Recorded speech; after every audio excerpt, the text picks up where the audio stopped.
22 years ago, on December 18, 2001, CPL Winter 2001 began. This tournament would come to be known as the first ever major championship in Counter-Strike history.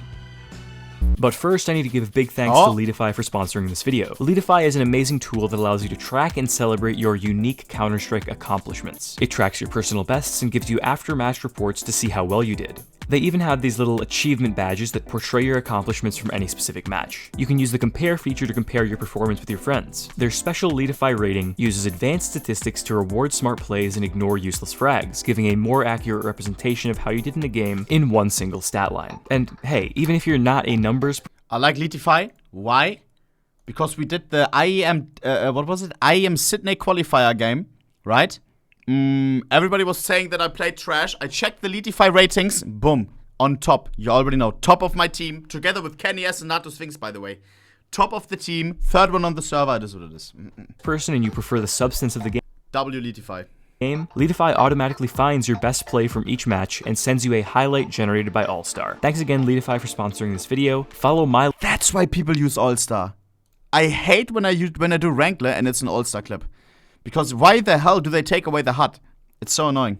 Leadify automatically finds your best play from each match and sends you a highlight generated by All-Star. Thanks again, Leadify, for sponsoring this video. Follow my link in the description or the pinned comment to sign up for free today.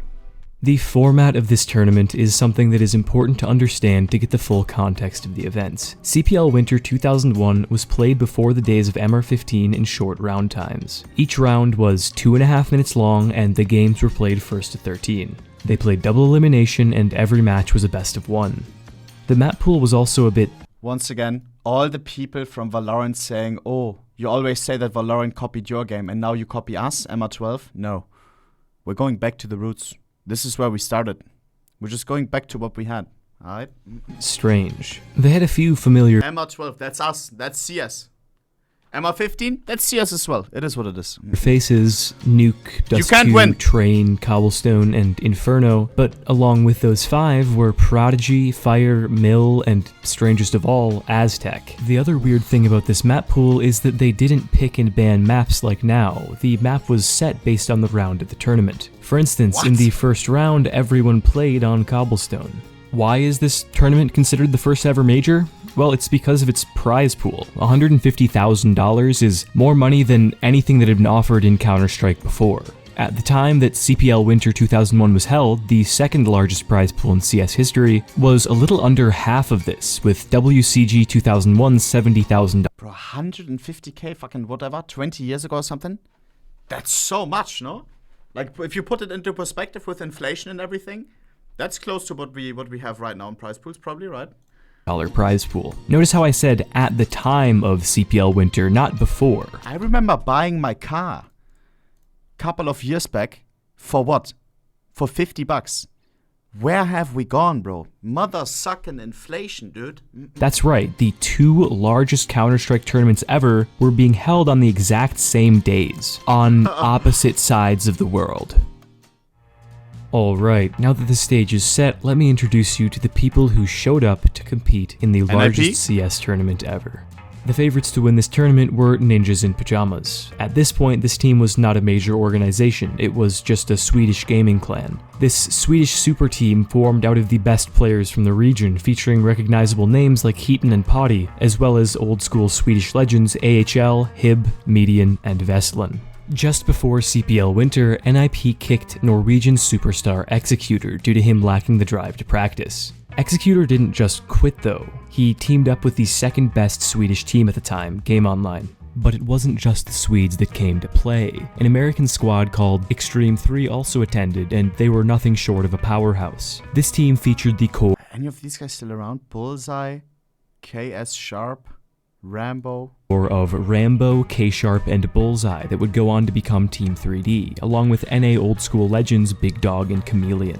Weirdly enough, 2 more players who would go on to become Team 3D members were in attendance, although they were pretty much just carrying their teams as far as they could go. Moto, the player who has a call-out in Inferno named after him, led the team Dominion of Pain. Shagwar, a very influential player in the competitive scene, was now playing for a Canadian team called Infamous. An early SK Gaming roster was in attendance, having signed BDS's squad called Geek Boys. the team known mostly from their classic frag movie Frag or Die. BDS is an interesting guy. He is not only a player, but he's credited with creating the first real demo play. Do you know what's aware?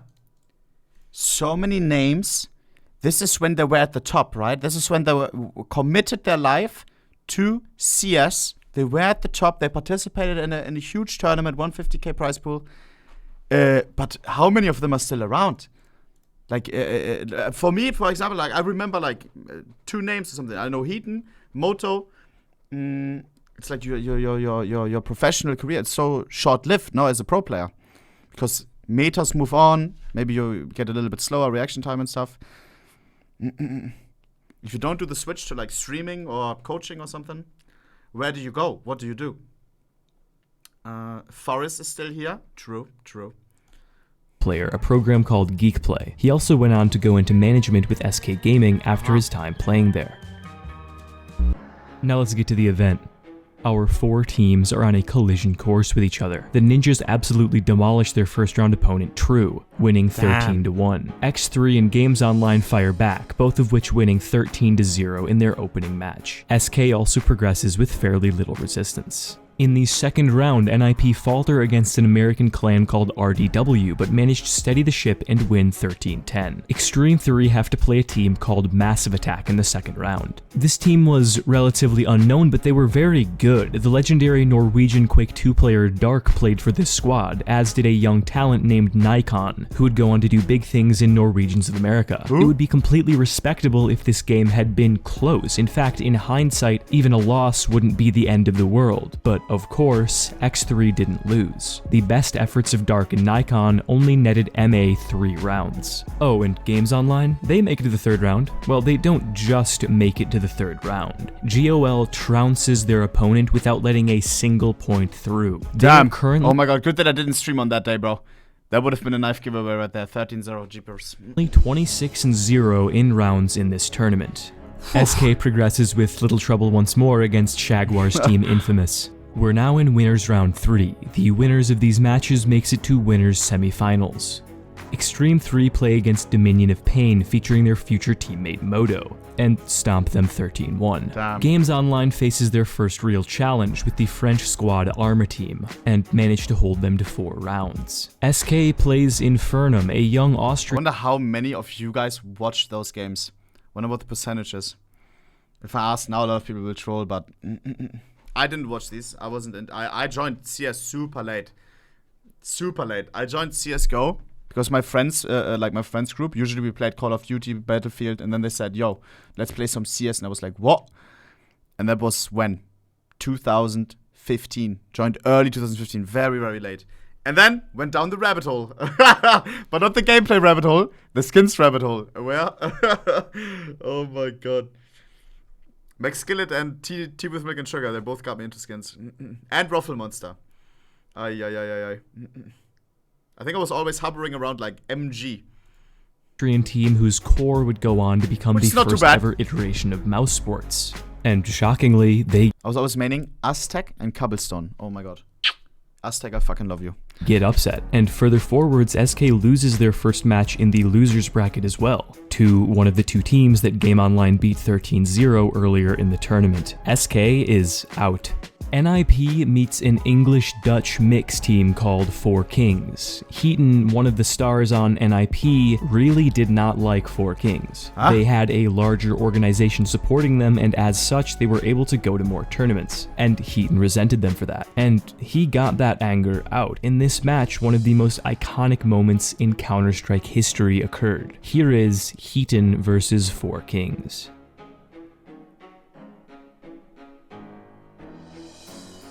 No way. Heaton is just picking off Four Kings here as they try to fight back, so bad. But it's futile. And remember, Four Kings was not just a random pickup team. This team had organizational backing. NIP were unstoppable. If that doesn't tell you enough about how this match went, NIP go on to win 13-5 against Four Kings and secure a spot in the semifinals against Game Online. In the semis, X3 face off against Infernum and win decisively 13-6. But what I'm sure you're more interested in is on the other side of the bracket. Game Online versus NIP. This is the beef match, Executor facing off against his former team. And I would love to say that this match was beautiful, that it was a... Wait, what? Hypnotic 4 Kings owned us at CPL 2K4. Are you CS 1 point pro? No shot. Owned us. Blood thinks he's a pro player. Oh, he is. 1.6. Damn, dude. Respect, bro. A piece of art. But the truth is, I don't know if it was. These matches took place so long ago that for most of them, the demos do not exist anymore. This legendary match is a piece of lost media. Damn. All that I have is a number on a webpage. Shut the fuck 13.8. up. How does stuff like that vanish off the internet, bro? At a major. Like nowadays, it's everything is a lot better archived, right? Like the current majors will never ever be gone. Lost media, that's crazy. Dick pattern Huntsman clip will be over like in 20 years. Will that clip be not findable anymore? This is a major. You can't find the game. That's insane. For NIP. In the losers bracket, Game Online wins their first match, and in losers semis, they face off against none other than Massive Attack. That's right, Massive Attack, after losing in the second round of winners, has fought back and won 5 straight matches to stay alive. They now face off against their toughest challenge yet, Game Online. DE Train, the match is dead close. Ooh. It goes to overtime, and Game Online pulls it out, winning 16-14 and securing their spot in losers finals. 3 teams remain. Where were the matches on? Where did you watch a game like that back in the day? There was no Twitch. Was it inside of the game? On HLTV? Aha. Damn. Alright. Online, Extreme 3, and Ninjas in Pajamas. Executor, K-Sharp, and Heaton. Or GoTV, yeah. I remember watching all the majors back in the day on GoTV. But not because it wasn't on Twitch or something, but for the drops. Oh, baby. I remember every time I had like, and when a major was going on, I always was having the stream on my phone on Twitch. And in case I saw that they played Cobblestone, if I didn't care about the game, right? If it was like random teams that I didn't cheer for, I always was looking, and if it was Cobblestone, boom, straight to PC, opening it up in GoTV, in Twitch, in Steam TV, everywhere. You know, to triple the odds, even or just to make sure that you have your ticket in. X3 and NIP play in winners finals, and once again, NIP prove that they are just a level ahead of everyone else. 13-6. Wow. Extreme 3 versus Game Online to see who gets another shot at NIP in their superstar lineup. And X3 pull it out 13-9. And then there were 2. NIP wins, right? The grand final is on Nuke. Extreme 3 is not falling apart like they did in winners. They're making this one count. Uh-oh. Or maybe NIP is just feeling the weight of $150,000 on their backs. The game is dead even. We are going to overtime. Oh my god. Extreme 3 win the first, and the second, I want to see the rounds. and the third. One more round. They pull it out. Oh. Extreme 3 wins 16-12. But wait, Best of 3? the tournament isn't over. X3 came from losers. NIP still have their second tournament life. They have to do it again. Reset. 0-0. DE Nuke, $150,000 on the line. It starts off the same. Not a fiber tilting in either team's favor. Dead even. 11-11. NIP win the 23rd round. They are 1 round away from greatness. Surely. But they're also 1 round away from overtime.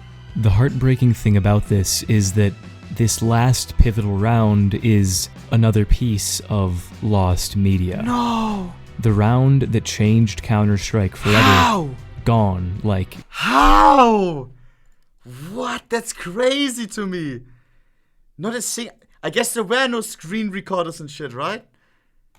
But on HLTV, bro, how did they not save it? Huh?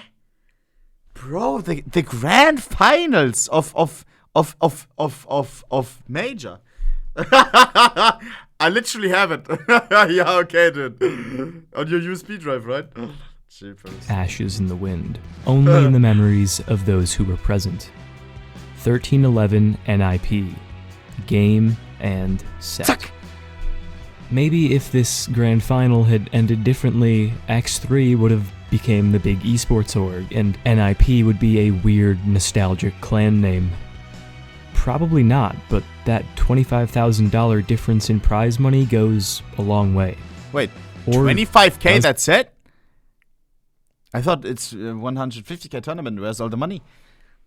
Or is it 25k more? Is it? This NIP roster was picked up by SK Gaming shortly after. Who negotiated this deal? None other than BDS. No matter the outcome, this match between X3 and NIP would go down as one of the greatest matches of Counter-Strike ever. To quote the founder of Gottfrag, Trevor Midway Schmidt, this match was the beginning of professional Counter-Strike. Everyone who was there understood that CS had changed forever after the match took place. No longer was CS the second game behind Quake. No longer was CS a slow game that no one could understand or follow. CS had arrived. Thank you. Oh, baby. Alright, I hope that you guys enjoyed watching this video. I put literally everything that I had into it. I think that this He's so good at storytelling, no? That didn't feel like 12 minutes. It's hard to hook me nowadays on a 12-minute video.